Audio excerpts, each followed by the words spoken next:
So again, you're in the right place if you want to hear about and discuss the keys to winning up market, which today is definitely multi-threading, exec alignment, winning business cases, all those good things. As a treat for registering, we're also going to be sending out exclusively a template that we've been working on with a few partners for winning business cases. So hopefully, if you already have one and you're looking to bring that to your team, going to be sharing some best practice on that. So look out for that note. But as a first question to kick things off, maybe we'll just kind of contextualize things with what's really changed from the previous years, from 2019, 2020 through last year, beginning of last year, really, and what it takes to win deals today, and why multi-threading and exec alignment is more important and challenging than ever. So I'm curious, maybe we'll go in reverse order. Nicole, if you want to kick us off, why did we just double the number of registrants for this masterclass versus others that we've done? Why are people,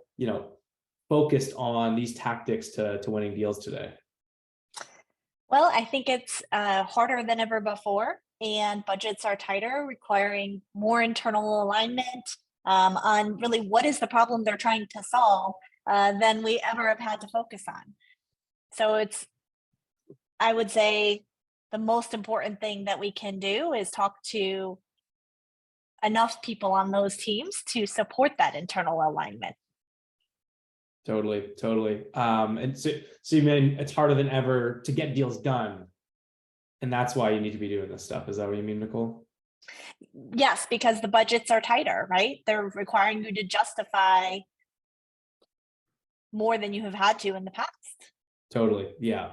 And I would add to that, not just justifying budgets being tighter, but decision makers, I feel like, used to be a bit lower down on the power line. You can get a manager, a director, someone with those titles to say yes and get it through. Good luck today. Even at the VP C-suite level, it's going over to finance, not even in that org. So totally agree, Nicole. And Josh, what about yourself? Why do you think this is such a hot topic and something where sales leaders and reps and enablement teams are looking to up-level themselves and the team to execute on? Oh boy, for a lot of reasons. So I think let's go back like 3.5 years to when COVID started, right? Like there were all of these massive layoffs. The Federal Reserve then dropped interest rates and just pushed a massive amount of cash into the market. And the environment became slushy. You could sell single-threaded deals. You could sell them at lower levels, as you just shared. And I think it built a lot of really poor habits because it lasted for a long time. I mean, it lasted almost 2 full years. I mean, if we think about when the Fed's first cut was and when they started pushing a lot of that cash into the market, that was still Q1 to Q2 of 2020, and that didn't stop. The rates didn't change until early 2022. So a lot of bad habits got built, and then we quickly went the other way. Cash became much more expensive. Budgets became a lot tighter. We went back into layoffs. And now I think you're seeing situations where reps and managers up-leveled very quickly into roles where they didn't necessarily have the requisite experience needed to understand how to sell large deals, how to sell them to, and how to speak to higher level people, and how to vet and evaluate what strategic priorities are. And I think like when you take all 3 of those factors, it really leads to an imbalance between the way sellers are selling and the way companies are buying. And so it's left us in a circumstance where a topic like this and a strategy like this has become very difficult to operationalize. Totally. And one thing that I think you mentioned that's something that I had in the back of my head that I think you did a good job of articulating is the skill gap between sellers and leaders have just widened. If you were a top seller before, even in the 20 teens, it was still not that hard. And then if you became a leader in the last few years, it got easier. So almost a lot of the leaders that have got into that maybe frontline or second line leadership role in the last number of years, depends obviously where you're selling and the organization, how strong the rigor at those organizations you're at are. You can have a lot of leaders and frontline folks out there that don't have the skills and the knowledge to up-level the team. I think there's a huge widening gap there. But yeah, awesome insights, Josh. And to round us out, Vanessa, what are you seeing, and why do you think there's such a focus on these skills right now and tactics? Yeah, similar to Nicole and Josh, for sure. I think COVID did a lot of companies favors. So a lot of growth and revenue was accelerated, right? And for the fortunate ones anyways. And a lot of companies are now seeing that growth either, slow, plateau, or potentially even decrease. And like Nicole said, right, decisions that previously maybe no one would bat an eye at are now being hella scrutinized. And the stat I saw most recently, if you compare it to pre-pandemic levels, C-suite and specifically CFOs are 80% more likely to get involved in deals. 80%. And so that does mean a skill gap, right? It means for sellers that have never even had a conversation with a CFO before, it's kind of a whole new era for those folks. So definitely more challenging. And I think we're seeing that across all segments, right? No one's really exempt, commercial all the way up through your enterprise segments. No one's exempt. Totally. I think that's a good point on the segment piece, which is, hey, maybe that gap on the enterprise side actually isn't that wide because you maybe had to do this and it's just part of the job. But I think where a lot of teams are struggling is especially that mid-market. Is that considered purchase, or it's now considered purchase of that like 30 to 100K, where maybe it isn't quite that 6-figure plus deal where those leaders wouldn't have to get involved, that now you're kind of selling like an enterprise seller. And right. It's like, a turn of a dime, you have to do that. It's really, really challenging for folks to manage that. Awesome. Well, let's shift gears. And this is something that is near and dear to my heart, which is, I think most teams and leaders understand what we're talking about when we say multi-threading, when we say executive alignment, when we talk about getting to this, C-suite and CFOs. But I think the biggest challenge, at least that I see from talking to, hundreds of go-to-market teams, is the consistency. How do you make sure that on every deal across every rep at the right time, you make these plays? And it's not about micromanaging with that sales leader or frontline leader. It's reps understand what they need to do and how to do these things. Where do you think the lack of consistency comes from? Maybe I'll share my opinion real quick, and then we'll go and jump in. But I think a lot of it comes from the fear from reps to make those asks and to have that conversation, because they've never talked to people at that level before, and they're afraid of saying the wrong thing and speaking the language of that executive versus, the day-to-day buyers who love their thing. Oh, I love this feature or this thing. Oh, they just get it. It's so great to talk to these people who just say these great things to me. Having a totally different business level conversation is really foreign. But, where do you think that the lack of consistency comes from with getting to these folks? So, yeah, Josh, you want to kick us off? Sure. I think, again, if we kind of think back to the way the last 3 years has gone for reps, and we've talked about the skill gaps, and we've talked about building some bad habits. I think some of it just comes with experience in sales and a willingness to ask difficult questions. Sometimes I find with inexperienced reps or inexperienced leaders, they move too quickly to solutioning, and they're not quite diligent enough in either understanding the process, the criteria, or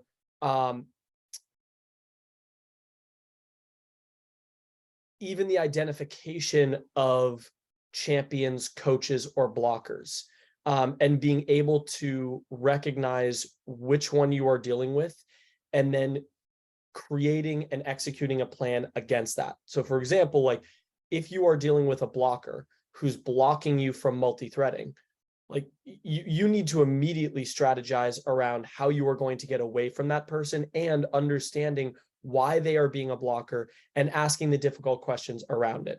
So for example, like if someone is disabling you from getting multi-threaded, you need to be able to call that out. You need to be able to say like, hey, Ross, like, is there a reason why you're not bringing me into CXO or CFO, typically in deals, we actually need to see both in order to feel confident in our value analysis, confident in our business case, right? Yeah. And if someone's blocking you from doing that, you need to be able to call that out and have that tough conversation. And a lot of it is just going to start early with asking some of those really tough questions and being comfortable doing it. Yeah, I think you hit on a good meta point, which is people are going to perceive you the way that you, if you demand respect, then you're going to get respect.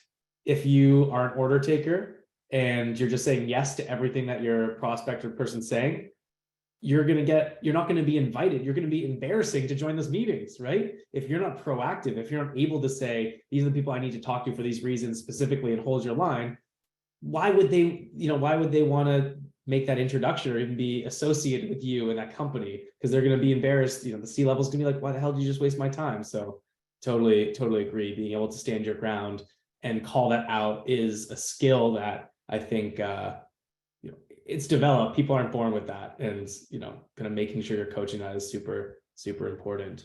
Vanessa, what's your take? What do you think the reason why people struggle to do this every time, when obviously we're all saying in agreements and everyone else joining, this is stuff that you need to get done, table stakes on deals. Why don't people do it? Totally. Yeah, it's no longer best practice, right? It's imperative. You don't have a deal without multi-threading. Look, I think if you ask a room full of sellers, is multi-threading important? You're going to be hard pressed to find a modern day seller that says no. Everyone knows they should be doing it. In my opinion, the challenge and the skill gap is in the how, right? And then it's instilling the confidence. This is a whole new conversation we're talking about. It's very different than the day-to-day that a lot of sellers are used to today. And so that might mean making sure there's enough at-bats, right? Having those role play conversations. You can tell you've got an enabler on the call here, but making sure that you're instilling the confidence in sellers before they go into these calls. We can't just expect, if someone's brand new to a company, they're not going to crush it their first demo, right? It takes some time to become field ready. And I think we need to think about that with accessing power as well. There's enough data out there, right? When we look at whether it's gong data or whatever it is that you're using, right? And you look at the win rates on deals that have 6+ contacts, and those contacts have C-suite titles versus VP level titles versus director level titles, so on and so forth. The data is clear. So I think everyone is bought into the concept of doing it. They want to do it. They just don't have the path, right?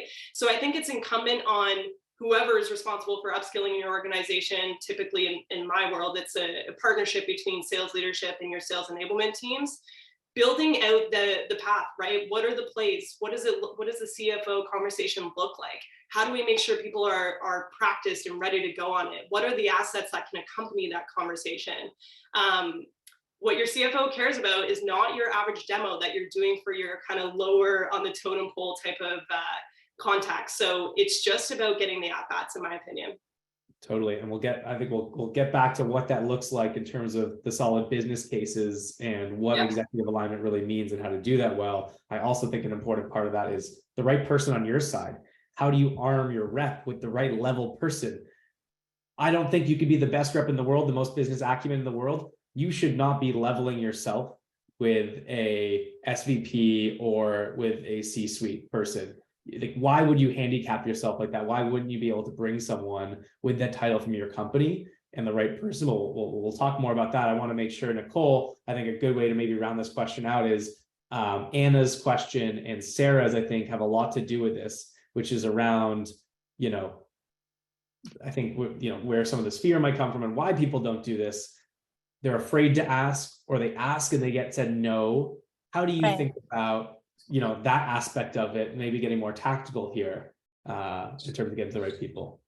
Sure. Well, first and foremost, I think regardless of the level of experience of the AE, it is 100% fear-based that stands in the way. That fear, depending on the level of the AE, it may be rooted in a lack of confidence in speaking to the other decision maker at a higher level than themselves, as you had mentioned. But I think more often than not, it's actually a fear of upsetting the people or person they've already been speaking to. So their champion that they've, built this relationship with, they're very, in my experience, afraid to upset that dynamic, right? So I think there's a few things I've seen work really, really well. And I've had the pleasure most recently coaching a very experienced and strategic sales team. One of them is joining us today, so thanks for joining, Spencer. But ultimately, I think what I've seen work best are a couple of things. I would say, to Sarah's question, going ahead and whether you're leveraging, to your point, Ross, somebody in your own organization who is more well matched at the same level and bringing them to your call, we've seen a ton of success with that, right? So that's a great approach. But also to Sarah's point, unapologetically multi-threading from the beginning. And this is something that I've been preaching to my teams for years, and transparently, only a handful of AEs have had the confidence to do it. But when they do, it works really, really well. And sometimes it's as simple as just introducing them right when the meeting is set, whether you set that or an SDR set that for you, reaching out to the person or people that you believe are ultimate decision makers, letting them know you're meeting with the team. What's the worst thing that can happen? They say, why are you meeting with them on this? It's not a priority. Then guess what? You didn't waste your time. Or so get to reframe it. Exactly. You get to own the framing from day one. Right. I totally agree. And I think this brings up actually a really important point to multi-threading and exec engagement that's very different than selling below the line. It's about informing and getting high-level feedback. It's not about demoing and validating. And there's amazing force management. I don't know if you follow force management, they have amazing podcasts, and they had someone on, Selling to Veto was like the episode. And they talk about, it's about updating and reframing and getting validation and spending your time, 80% of your time with people below the line. But unless you set that expectation from day one, hey, your team reached out, I'm going to work with them, this thing, it's no ask or very small ask. And people, I think, play the hand too much. They get worried, I'm gonna have to do this whole call, I'm gonna have to do all this stuff. No, you don't. Right. You do like actually exponentially less with these executive sponsors. So I totally agree. And I love that unapologetically at the start, making sure you're getting in front of those people. Yeah. And generally, I find that they really appreciate it. You can even ask, is there anything that you're focused on with your team that you want me to make sure I hammer home or bring back to you if it comes up, right? So you're tactically and strategically building relationships throughout the organization. So favorite approach. I hope everybody tries it. I'm also a huge Jen Allen fan. So if you guys don't follow her, you really should. But our job is to help align around the problem, right? So to your point, if you're spending 80% of your time with folks below the line, that's great. They can help you understand the problems, right? But there's still 20% gap, and you have to make sure that everybody agrees with that problem, because if you have one person who doesn't, you could start all over. Totally. And to the point, JB just jumped in with asking about, has this ever backfired? I saw some things about people getting offended. I would say my experience has been less than 5% of the time. Yes, it happens, but like, if you're not getting that, you're probably not, I would say actually we should be doing more. It should be probably 10% of the time. Like, I'd want us to actually get more aggressive. If you're not 1 out of every 10 aren't saying, hey, this isn't a thing, you're probably not doing it enough or broadly enough. And it's not about sending an email that seems rude and that's what they're responding to. It's just, I think where I see that mostly from the champions getting upset is that they're afraid to go to the leader. And if that's happening, well, then they're not bridging it in the first place. If they're so afraid for you to do it, well, they're not even doing it in the first place. So you didn't even have a deal. I was actually going to jump in there, Ross. Like, I think sometimes maybe that's true. I think a lot of that though is on the salesperson. Like, we need to enable the person that we're working with to have confidence to take it to their leader. And what that actually looks like is understanding how layers of organizations are thinking strategically. So for example, like at Lob, we sell a lot of marketing use cases, right? So if you think about marketing use cases at the top of the organization with the CMO, right? That CMO is going to be thinking about two things, pipeline and revenue, right? Then as you go down in the organization, the VP of marketing is going to be thinking about, okay, how do I create enough pipeline to drive the revenue? Go down a layer further to the director, they're thinking about how do I lower CAC? How do I increase my ROMI, return on marketing investment, right? So having a perspective and having an understanding as to what your customers are focusing on and what layers of those organizations are being focused on, you can then drive value to up level and share that. So for example, like the way that that could look like is like, hey, Vanessa, we're talking about XYZ. My understanding and in our experience, your CMO is likely thinking about pipeline and revenue. Like, am I barking up the right tree, right? 9 times out of 10, 9.5 times out of 10, Vanessa's going to say, well, yes, she's thinking about that, right? So then you can take that from, okay, I know I need to multi-thread, to great. Why don't we have a discussion with her and you to understand specifically what her goals are, how we are contributing to that goal, right? And then it doesn't become about like, let me go ask for multi-threading and potentially offend or embarrass anyone. It becomes, I am now adding value and specifically thinking about and strategizing with you on what your strategic initiatives and what your strategic priorities are for the remainder of the year, for next year. And then from there, now you're adding value. Right now, you're becoming consultative as opposed to kind of like selling and prodding. Yeah, So you I have the think right to, yeah. the big thing there is you want to have a strategy behind your multi-threading, right? We're not just in the game of numbers. It's not like just reach out to as many people as you can, because that's as good as spray and praying at a lower level. You need to have a strategy. And I think that strategy needs to start from day one. I don't know for me that I necessarily recommend reaching out to the CMO or the CFO on day one, because I don't know that you know enough, right? You need to come to the table with a perspective, with a point of view. You need to understand how the company works, what problems do they solve, how do they make money? Hopefully that's all encapsulated somewhere in a Chord or some sort of account plan, right? You need to show that you've done your due diligence and you understand what's going on with the company and the challenges they're facing. Ideally, you have a champion, you've got a compelling event. I know these might be nice to haves, right? But those are the really great things that you can bring into a conversation with your C-suite. And then I think to Josh's point, right, using your knowledge of the ICP, of the persona, using some proof points and thought leadership that you have so that you can social proof and make sure they know, hey, I work with a lot of CMOs and the typical challenge is X and Y. Is that something you're struggling with, right? Very common sales question, but sometimes we forget these basics of sales do work at the C-suite level as well. I just think you don't want to blindly jump to the top without doing your due diligence on the company and making sure that, in order to inform, you need to have a bit of research under your belt and you need to be able to validate some of the challenges and pain points you've learned from your other stakeholders at the organization level. And then of course, narrow in on what matters to that persona. Love it. Absolutely agree. And if I can just wrap us up with this one here, Josh put in the chat about speaking their language and, hey, we're talking to hundreds and thousands of customers and we're hearing more about their challenges and goals than they are. One of the things we've recently employed is actually using the client voice and talking about how clients that come on board get their deals done, or what has worked for our other clients, what they are sharing with us, almost like a customer testimonial, right? And then using that to launch into any additional questions that are needed, or my customers typically ask me this, and it gives you permission to bring up a question or pivot if you need to as well.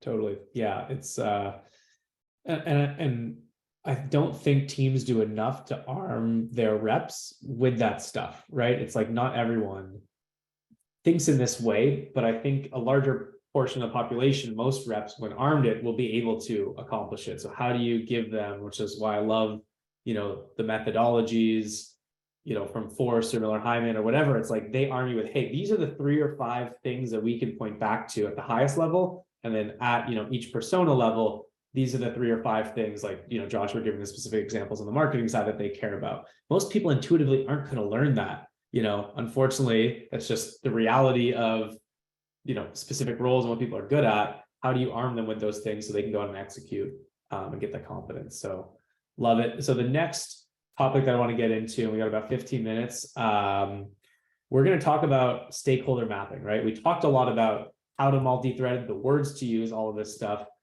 How do you think about mapping out the people at the right levels?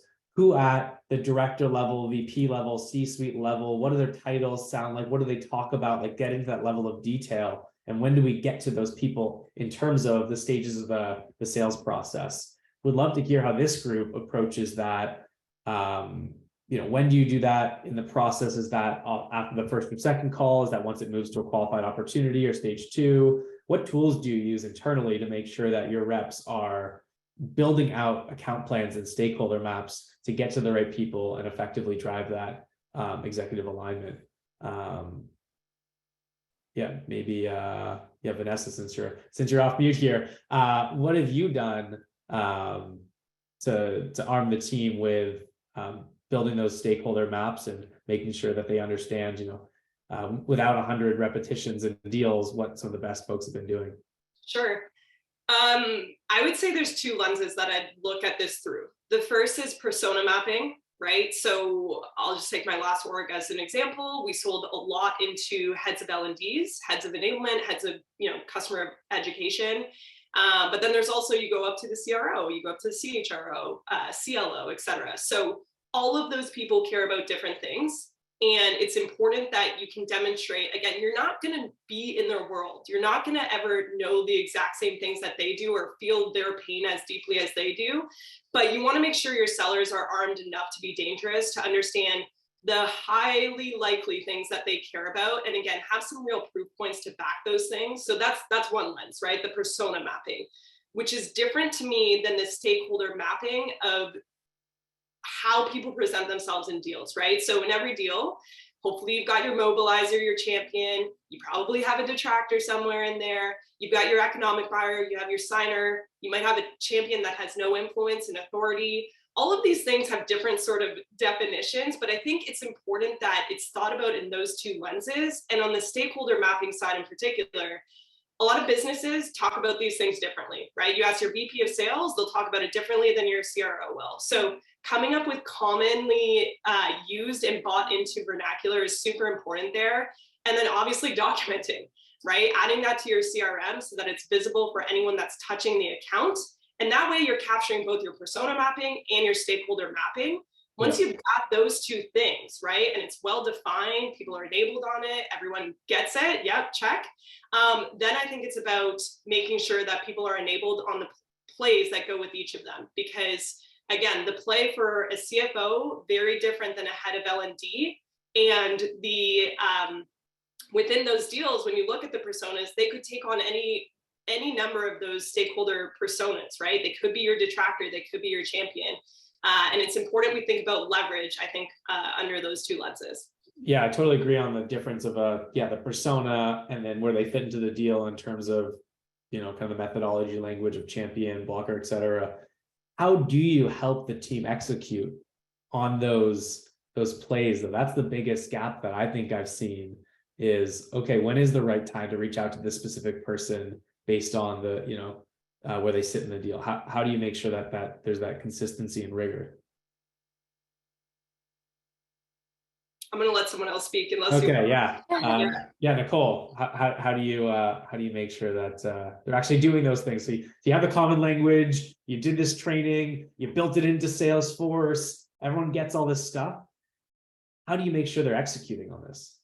Yeah, well, most recently, I would say we've actually leveraged a Chord to help with that. That really made a big difference in kind of cutting down some of the other tools that we had to use to track. Otherwise, it was really just in their business reviews, asking them, who have you talked to so far? Yeah.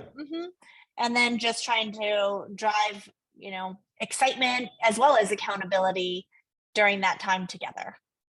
But I have to say, since the team did start using a Chord, it really cut down on a lot of, I would say from a leadership perspective, legwork to understand what's been done so far, who's engaged. So it really has been game changing for our team. Awesome. Well, appreciate the kind words there, Absolutely. Nicole, and exactly, yeah, the thing that I struggled with, as a sales leader, it becomes about those conversations, then helping the actual rep understand and see it more objectively. Again, not everyone thinks the same way. So how do you make it more objective and build that structure? And Josh, as a non-Chord user, how are you doing this today? Because I know you demand this from your team and do a really great job of operationalizing a really, really tight enterprise sales motion. What tools do you use to make sure that you're executing on all these plays? Yeah, I think Nicole and Vanessa already kind of shared it. It's within deal reviews and building out the organizational structure. I think part of a really good process is being able to visualize it, and not just talking about it. Actually going through building in the structure, and this line goes to this person and this other line goes to this other person. And that's been really effective for our team because it helps to inform where we should be spending, our focus on going on sites and who should be a part of on sites and who should be a part of X call and Y call, if that's like a technical demo versus a more strategic type of call. I think I'll leave it there. I'm not going to beat a dead horse. I think both Vanessa and Nicole did a great job of explaining. Awesome. Well, we got 2 more topics I want to make sure we can hit on, and we only got 8 or so minutes, so maybe we'll split this up, split these 2 questions up. Sorry, we also have this Q&A. Wow, okay, we got a handful of things to manage in terms of time management on this one. Maybe another topic for another masterclass that I need to study up on. But Allison's question here: what are some best practices for multi-threading post-sales for CS? I love this because I think personally there should be no difference between sales and post-sales. It's just a different stage in the customer journey, especially if we're talking SaaS and recurring revenue. If anything, it should matter more post-sales if you want strong lifetime value. Maybe I'll put it to this group. How do you think about the difference between the sales and customer success multi-threading? I think one of the biggest challenges, maybe to add a bit of framing to this, is maintaining that executive level engagement post-sales. People think it's done, they sign the thing, and that goes away. How do you make sure you're finding new people above the line and maintaining those threads? Anyone feel strongly about this one? I actually feel strongly about it, and it's primarily because I think it's often overlooked. So once the deal is done, especially if there's a handoff from a hunter group to more of a farmer group, in smaller organizations or even organizations that just have that hybrid motion, I'd say they seem to be a little bit more mature around this. But I think, first and foremost, what I love to see is when you're using the positive feedback that you've gotten and kind of creating a little client testimonial with that existing account, and then saying how you're sharing value within, and maybe I could do this for other members of the team. And often they'll facilitate those introductions a little more openly. And if not, doing that outreach on your own, using the client as their own case study and their own example. You can also use still existing other testimonials, using that client voice and saying, hey, a lot of our other clients are getting value from us when we are working with them in these areas as well, right? So I love seeing that. And I think that it's incredibly important in order to kind of increase your NRR, right? Totally. Yeah, and also in an economic downturn, right? The install base obviously has always been super important, but much more so now, right? Those are your folks that are going to be more loyal to you, that are going to grow with you, that are potentially going to participate in those case studies, right? The list goes on and on. So I think really engaging your executives and making sure that that feels consistent all the way through and not a one and done is super important. Lots of ways to do that, whether it's, executive dinners, involvement in cabs, user conferences. But yeah, I agree with you, Ross. I don't see any difference on the pre versus post-sales side. Both are important. Totally. And then before we go to the last question, love this one by Daniel who just added in the Q&A. When mapping stakeholders, do you think you should focus only on decision makers, VPs, C-levels, or any persona that can act as a gatekeeper and help you reach the decision makers? That's a great question, and kind of goes back to, I think, a lot of the stuff that I read in the Challenger sale and the types of personas. I would focus on those mobilizers and people with a lot of, if we don't care about, I would say I care sometimes less about the title and more so, especially today, the kind of social standing and confidence of a certain person. I can sometimes have a top rep AE that is so well respected across the organization, then they can go to the CRO or CEO because they're the one that are crushing deals and everyone looks towards. They actually might be better than a VP who might be struggling and lack that confidence. You know, if you look at the average deal, yeah, mostly, 6 or 7 times out of 10, it's going to be the person with the higher title. But I think a lot of the times it comes down to when you get on that call, you can tell. And it's a really hard thing to train reps on, and the best reps have that intuition. But yeah, curious from the team here, how do you think about helping reps prioritize the people that they're going to spend time going after? I mean, personally, I think that there are times you can start at the decision maker level, depending on the relationships, et cetera. But without the insight of, and depending on your solution too, right? If it's a solution that requires buy-in from the users, understanding from their perspective the challenges going on in the organization can be really helpful to coming prepared to those calls with a warranted hypothesis, looking at the challenger method again, right? So I think it's incredibly helpful to hear from others in the organization about what they're experiencing, what they see as challenges. And then that sometimes can earn you the right to get to other folks in the organization is, I've spoken to your team, this is what they're telling me are problems, right? Exactly. Yeah. What Josh was saying, which is like level up, learn from those people and get to the next level. Hey, do you think this person would care about this because we validated this? And yeah, use them as levers. So the last question, we've managed to fly by. We have 3 minutes left. Something that I'm really excited to hear some people's thoughts on. Advice for enforcing this behavior, everything from executive alignment, basically gating stages and resources by how far you can, map out a deal and get to executives. How do you do this? How do you make sure that you're saying, hey, before we bring in an SE, we need this information. Before we bring in, before we get to, you can't move it to negotiating if you don't even have, initial touch point to someone we know is going to have to be involved in the decision, and we don't want to get to that point before. How do you make sure that it's both the carrot and the stick? And that's what I struggle with. So I'm excited to hear maybe, 30 seconds from everyone before we wrap up.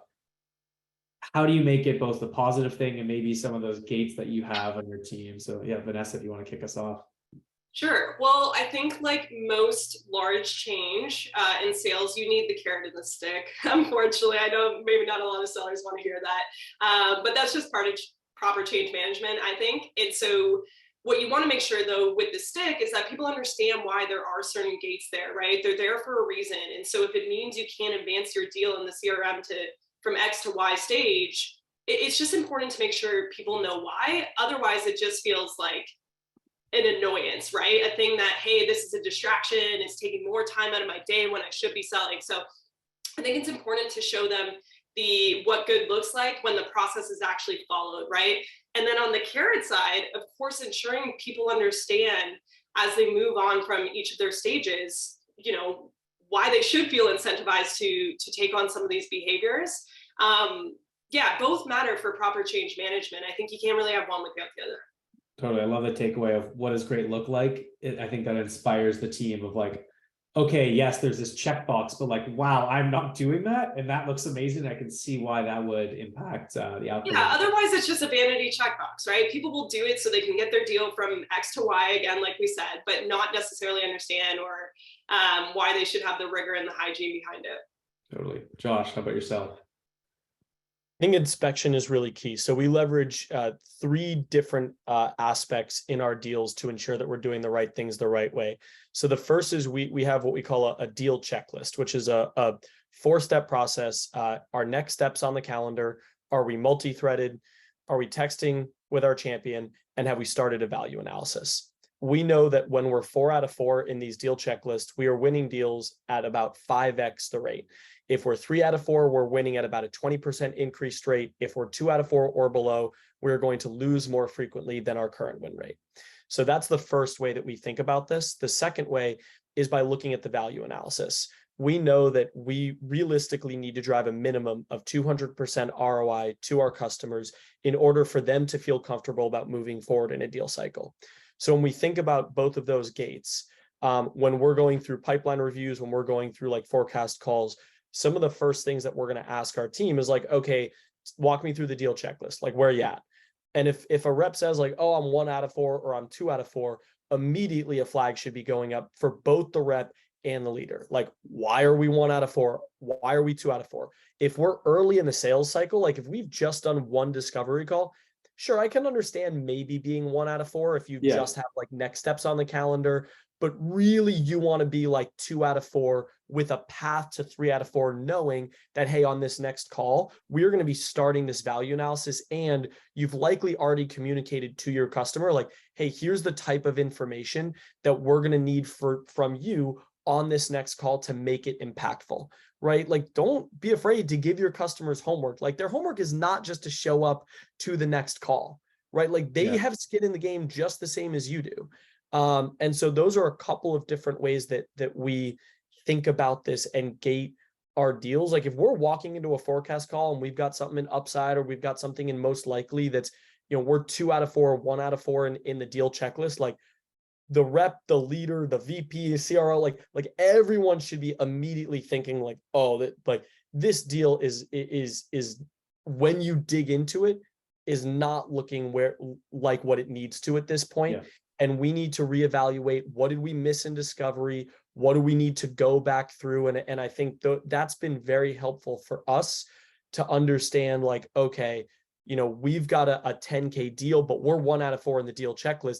That's not actually a 10K deal. That probably should be a $75,000 or $100,000 deal. And we just haven't done enough inspection and enough discovery to actually figure out what we're selling and why we're selling it.